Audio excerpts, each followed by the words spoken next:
Madame, mademoiselle, monsieur, bienvenue à Metro News. Voici les principaux titres qui seront développés aujourd'hui. Après plusieurs rencontres avec les différents acteurs, le président Jovenel Moïse s'apprête à publier dans le journal officiel Le Moniteur le rapport du Conseil supérieur des salaires avec une légère modification. Au lieu de 335 gourdes, les ouvriers du secteur textile recevront 350 gourdes, soit une augmentation supérieure à 16%. Plus de 240 000 étrangers, dont des Haïtiens vivant en République dominicaine, inscrits au plan national de régularisation des étrangers, ont bénéficié d'une prolongation d'1 an de leur permis de séjour temporaire. Report s'inédié ce vendredi de la marche de plusieurs organisations de la société civile qui devaient dénoncer l'insécurité sous toutes ses formes. Metro News vous est apporté par HeyTrack. HeyTrack vous invite à gagner des cadeaux avec l'huile moteur mobile Delvac. Grattez l'étiquette jaune, découvrez votre code, envoyez-le au 81 10, réclamez votre prime au bureau mobile. L'huile mobile Delvac est représentée en Haïti par HeyTrack.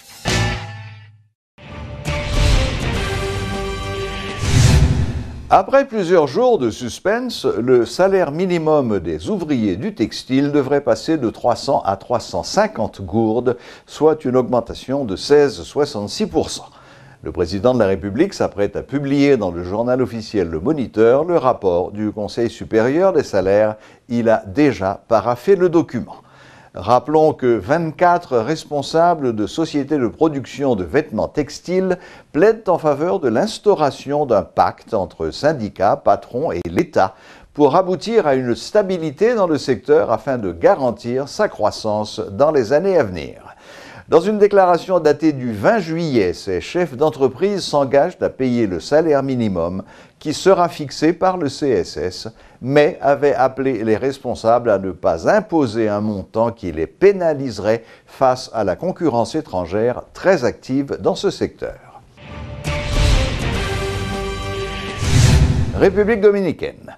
Le Conseil national de la migration a approuvé la prolongation d'1 an des permis de séjour temporaires de 240 000 étrangers inscrits au plan national de régularisation des étrangers. La Direction générale de la migration devra, fin août, élaborer un protocole pour l'inscription des étrangers vivant illégalement en République dominicaine.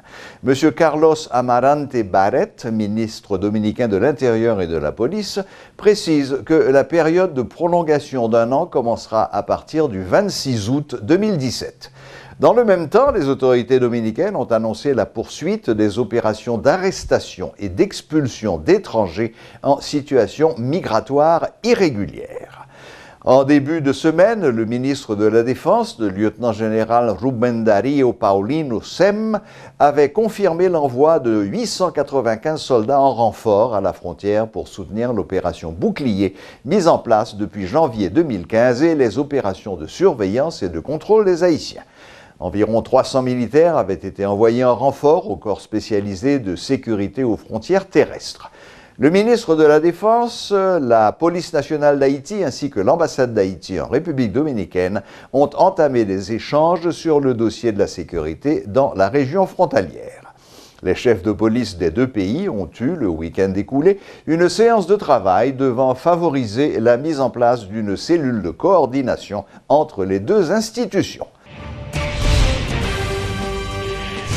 La garde côtière américaine et la Royal Bahamas Defense Force ont intercepté la semaine écoulée 88 migrants haïtiens au large de l'île Little Inagua aux Bahamas. Selon le gouvernement bahaméen, 15 migrants avaient été transportés par hélicoptère dans un établissement sanitaire à Matthewtown. Les voyageurs clandestins haïtiens ont été interceptés par une patrouille du Task Force composée de la garde côtière, de l'agence antidrogue et de la Royal Bahamas Defense Force. Il s'agit d'une coalition dans le cadre d'un accord entre les États-Unis, les îles Turques et Caïques et le gouvernement du Royaume-Uni pour lutter contre le trafic de drogue. Les voyages clandestins à destination des Bahamas et des côtes de Floride ont regagné en intensité au cours de ces derniers mois. Les autorités haïtiennes et américaines sont préoccupés par cette situation. Le dossier a été débattu récemment entre le président Jovenel Moïse et le vice-président américain. Les autorités haïtiennes ont sollicité l'appui des États-Unis afin de renforcer le dispositif pour empêcher une nouvelle vague de réfugiés. M. Moïse a notamment annoncé une nouvelle législation pour le Service national de navigation maritime, SEMANA. La marche de plusieurs organisations de la société civile qui devaient dénoncer l'insécurité sous toutes ses formes a été annulée à la dernière minute. L'annonce en a été faite ce jeudi par les organisateurs de ce mouvement qui n'ont pas apprécié le gouvernement des autorités policières qui avaient demandé aux initiateurs de ce mouvement de remplir un formulaire. Les membres du collectif du 4 décembre et d'autres organisations ont également évoqué des risques d'infiltration. Là, nous considérons, information nous gagnons, qui t'a fait quoi que y a venu infiltrer le match là pour faire des ordres. Là, nous considérons que la police, by organisateur, si un formulaire d'engagement qui dit c'est eux pour établir propre système de sécurité par eux contre tout éventuel désordre et c'est eux qui sont responsables devant la justice pénalement pour prison ou bien civilement pour payer quoi pour tout dommage qui t'a causé dans le match là. Là, nous considérons que c'est la police avec la justice qui a un rôle pour assurer la sécurité de tout le monde. Là, nous considérons que le job de la police, c'est sécurité, assurer la sécurité de tout le monde dans le pays. Et là où il y a, c'est pour la police liée. Là, nous considérons que droit pour manifester, menacer. Là, nous considérons que gen babouquette, la police entend, mettez dans la bouche moun qui entend, exprimer yo dans le moment ça, nous dit, organisation qui a fait match là, nous compte toute babouquette, toute miso, yo ta vle mettre dans la bouche, organisation dans la société civile là, qui voulait exprimer ras-le-bol yo, qui voulait exprimer volonté de changement yo, by autorité constituée dans le pays. Nous dit, tout le monde merci, bataille pour droit moun, bataille pour exprimer ras-le-bol nous, pour exiger le gouvernement, l'État, pour exiger le pays ou l'autre forme de société, fait commencer. Le directeur général de la DINEPA reconnaît qu'il y a une diminution dans la distribution de l'eau dans la capitale. Dans une interview exclusive accordée à Radio-Télé Métropole, Guito Édouard a fait savoir que le tarissement des sources est à l'origine de cette situation. Parallèlement, des travaux sont en cours pour réparer les forages, a précisé le responsable. Suivez les explications de Guito Édouard, directeur général de la DINEPA. Rationnement, ça n'est pas seulement au niveau de l'aire métropolitaine seulement, parce qu'il y a des travaux qui sont faits de réparation ou bien de réhabilitation ou d'extension au niveau du réseau métropolitain de Port-au-Prince. Donc c'est tout à fait normal. Le fait que il y ait des forages qui préparés, eh bien, il y a un rationnement pour nous capable au moins faire que de l'eau soit accessible à tout le monde et à tous, quelle que soit la quantité qu'il y a. Au niveau de l'aire métropolitaine, il y a un pile effort fait pour nous pas entrer seulement dans la logique d'un côté de l'eau, mais c'est faire en sorte que tout le monde soit capable de joindre de l'eau. Mais nous insister sur la nécessité de joindre de l'eau. L'eau jeune de l'eau potable que dîner pas baoua parce que ou pas payer pour de l'eau ou payer pour service qui lié à de l'eau parce que faire de l'eau sorti non forage, non tunnel, non une source, non captage, donc ça prend temps, en fait ça prend temps et ça prend un coût énorme pour la population. Il y a nécessité pour nous profiter de micro-sacro-banois pour nous dire nous bien gérer de l'eau, pas gaspiller parce que yo toujours dit de l'eau c'est la vie pour gagner accès à de l'eau ça de la faut DINEPA et l'État haïtien et les bailleurs ont consenti un pile sacrifice. Donc, il y a nécessité pour nous, en fait, pour nous aider nous mieux gérer. Mais de l'eau est capable de détruire la vie. Donc, c'est faire en sorte que, ou bien gérer de l'eau au bord là, ou pas prendre ou conserver dans n'importe quel récipient qui est capable peut-être source de maladie, ça est les maladies d'origine hydrique. La première dame de la République était à Métropole ce jeudi où elle était l'invitée de Sabine Widmayer dans le cadre de son émission Réveil tonique. Après avoir pris part à l'émission, Madame Martine Moïse est intervenue au journal de 4 heures. Elle a appelé à la solidarité de tous les fils du pays afin de le sortir de l'impasse. La première dame de la République a, dans le même temps, réaffirmé son optimisme par rapport à l'avenir d'Haïti au terme du quinquennat de son mari. Elle a aussi précisé qu'elle était la principale conseillère du chef de l'État. La présidence n'a pas affecté votre vie à deux, votre vie conjugale? Non, pas vraiment. Il n'a pas changé? Vous n'avez pas changé? Pas vraiment. Vous gardez les pieds sur terre? Oui, on garde les pieds sur terre.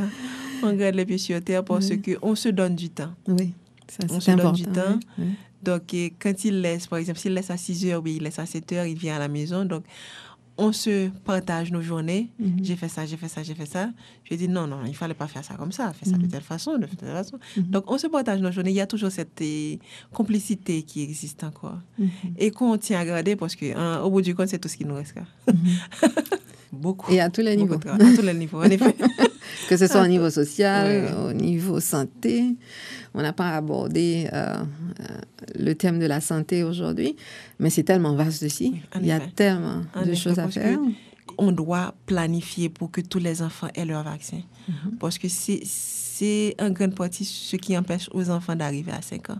Parce qu'ils meurent avant l'âge de 5 ans à cause des maladies pour lesquelles ils ne sont pas protégés. Donc, la majeure partie du temps, les vaccins sont là, les gens sont là. C'est la gestion de tout ça. Exactement. Mais il faut juste une campagne où on met tout ensemble, où on met la machine en branle. C'est en quelque sorte comme la caravane.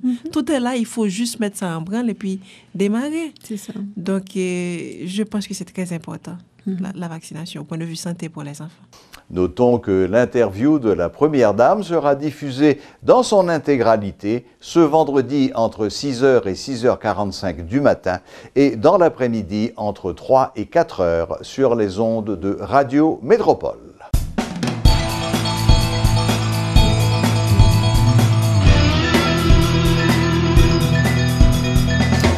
Dans l'international, États-Unis. La Chambre haute du Congrès a rejeté par 55 voix, dont 7 républicaines, un projet de démantèlement sans remplacement de la loi portée par Barack Obama, la Obamacare. Aux États-Unis, les sénateurs républicains peinent à tenir la promesse faite par le président Trump de supprimer l'Obamacare. La Chambre haute a rejeté pour la 2e fois ce mercredi un texte sur l'abrogation sèche du système de sécurité sociale introduit par les démocrates en 2010. 7 républicains s'y sont opposés. La majorité espère au moins parvenir à un démantèlement partiel avant la fin de la semaine, notamment annuler certaines obligations de l'Obamacare comme celle pour les particuliers de souscrire à une assurance santé et pour les entreprises de proposer une couverture à leurs salariés. En meeting dans l'Ohio, Donald Trump a estimé qu'il n'était qu'à un pas de libérer les citoyens du cauchemar de l'Obamacare. Le président continue de faire pression sur les élus de son parti pour qu'ils avancent sur la réforme, estimant par exemple qu'une sénatrice avait laissé tomber les États-Unis en votant contre l'ouverture des débats sur l'abrogation. La situation restait tendue ce mercredi entre Israéliens et Palestiniens autour de l'esplanade des mosquées à Jérusalem, malgré le retrait des détecteurs de métaux controversés, suscitant la crainte d'une éruption de violence lors de la grande prière du vendredi. L'accalmie aura été de courte durée à Jérusalem-Est. Des affrontements ont éclaté à l'extérieur de l'esplanade des mosquées entre Palestiniens et policiers israéliens. Jets de pierres et de bouteilles contre grenades assourdissantes. Le Croissant Rouge palestinien fait état d'une 50aine de blessés. Les affrontements ont eu lieu quelques minutes seulement après l'entrée de milliers de Palestiniens sur ce lieu saint pour la prière de l'après-midi. Le soulagement et la joie pour ces fidèles après 2 semaines de boycott. Ils entendaient protester contre la mise en place par Israël de mesures de sécurité aux entrées de ce site ultra sensible. Les dernières ont été levées jeudi matin. Dans la foulée, les autorités religieuses musulmanes ont appelé les Palestiniens à revenir prier à Al-Aqsa, une des 2 mosquées qu'abrite l'esplanade. L'événement a été célébré dans tous les territoires palestiniens, comme ici à Hébron, avec cette distribution de pâtisseries.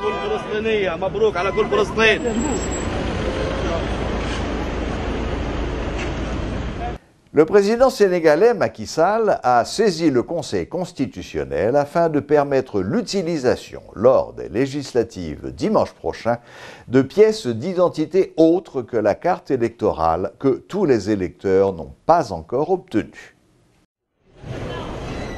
La polémique sur le retard de livraison des nouvelles cartes d'électeurs empoisonne les derniers jours de la campagne des législatives au Sénégal. À 3 jours du scrutin, des opposants auraient voulu que la date des élections soit repoussée. Ces nouvelles cartes, qui sont aussi cartes d'identité biométriques et permis de conduire, n'ont été livrées qu'à 70%. Plusieurs partis de l'opposition ont même rejeté la dernière initiative du chef de l'État. Macky Sall a en effet saisi le Conseil constitutionnel pour autoriser les électeurs à voter avec une autre pièce d'identité. Donc, il y a un certain nombre de questions, n'est-ce pas, que l'opposition se pose et que le Sénégal se pose sur la transparence même, n'est-ce pas, du scrutin, si le Conseil constitutionnel venait à valider la requête, n'est-ce pas, du président de la République. Mardi, l'ancien président Abdoulaye Wade, qui a pris la tête d'une liste d'opposition pour les législatives de dimanche, avait appelé à une marche de réclamation des cartes d'électeurs à Dakar, dans un secteur déclaré zone interdite par les autorités. Mais Abdoulaye Wade, rentré au Sénégal pour faire campagne le 10 juillet dernier après plus de 2 ans d'absence, a été empêché de se rendre sur les lieux. Ses partisans ont été dispersés par des jets de gaz. Voilà, c'est tout pour l'actualité nationale et internationale. Vous allez pouvoir suivre maintenant Métrosport avec Grégory.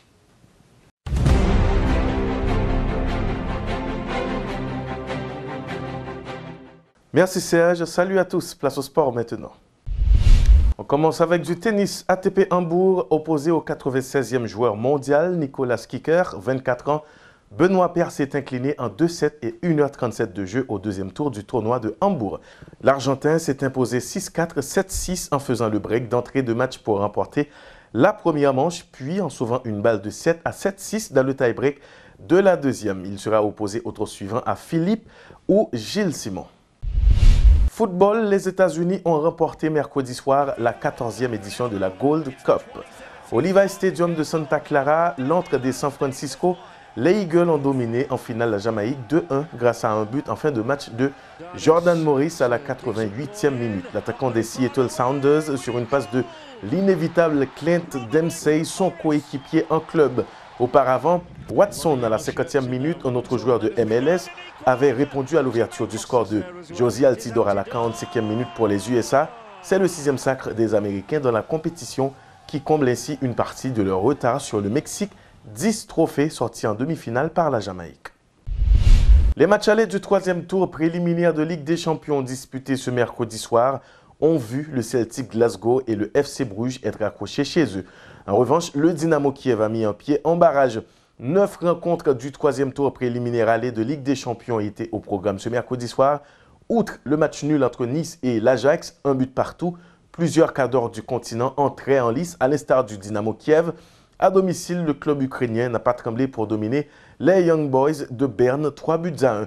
Le FC Astana a aussi mis un pied en barrage en dominant le Legia Varsovie sur le même score 3-1. Autre équipe bien partie dans ce tour préliminaire, la Poel Beersheva qui a tranquillement dominé Ludogorets 2-0. En revanche, le Celtic Glasgow est déjà en danger. À domicile, les Écossais ont été tenus en échec par Rosenborg et devront marquer en Norvège au match retour. 0 but partout. Pire encore pour le FC Bruges qui a été accroché par l'Istanbul, mais en encaissant 3 buts. 3-3 dans les autres matchs de la soirée. Enfin, pas de vainqueur entre le Red Bull Salzbourg et Rijeka, 1 but partout. Préparation estivale, le Bayern Munich est retombé dans ses travers. Pour son 4e et dernier match dans cette International Champions Cup, l'équipe bavaroise s'est inclinée contre l'Inter Milan 2-0 à Singapour et enregistre sa 3e défaite en 4 rencontres. Sur une pelouse en très mauvais état, les interistes se sont montrés les plus réalistes et ont marqué sur leurs 2 seules occasions du match. Les Lombards ont ouvert le score dès la 9e minute de jeu à la suite d'un centre parfaitement réalisé côté droit par Antonio Candreva. Eder est à la réception et place une tête plongeante hors de portée du gardien bavarois Sven Ulreich.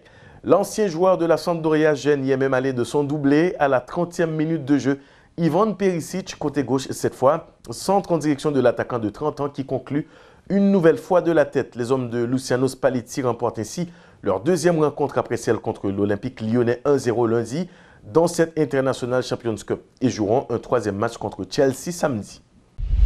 Manchester City a largement dominé le Real Madrid 4-1 dans la nuit de mercredi à jeudi à Los Angeles dans le cadre de l'International Champions Cup.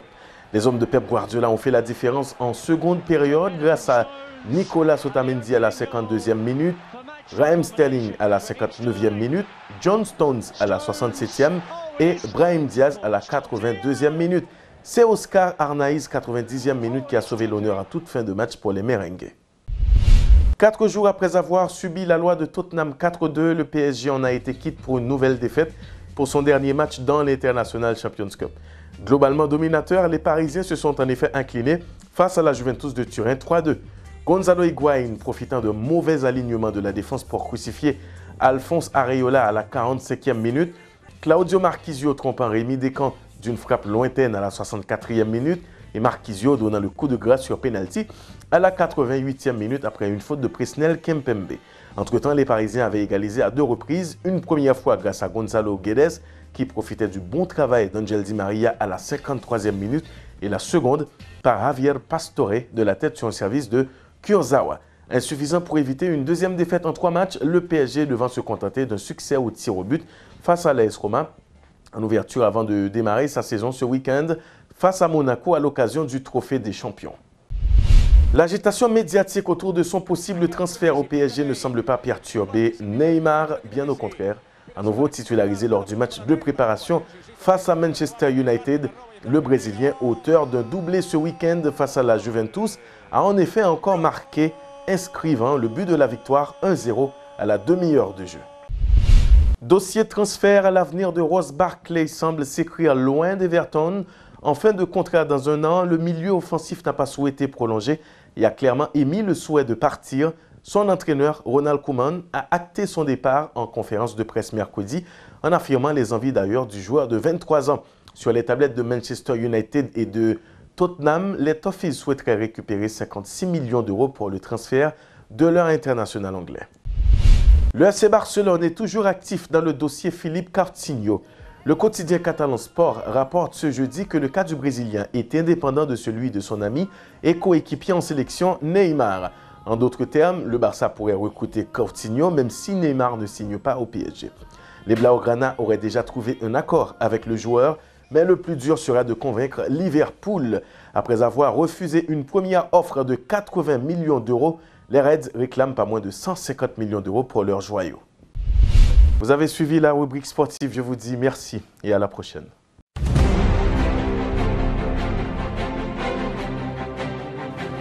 Merci Grégory. Voilà, la boucle est bouclée. Merci de votre fidélité et à la prochaine, même heure, même chaîne.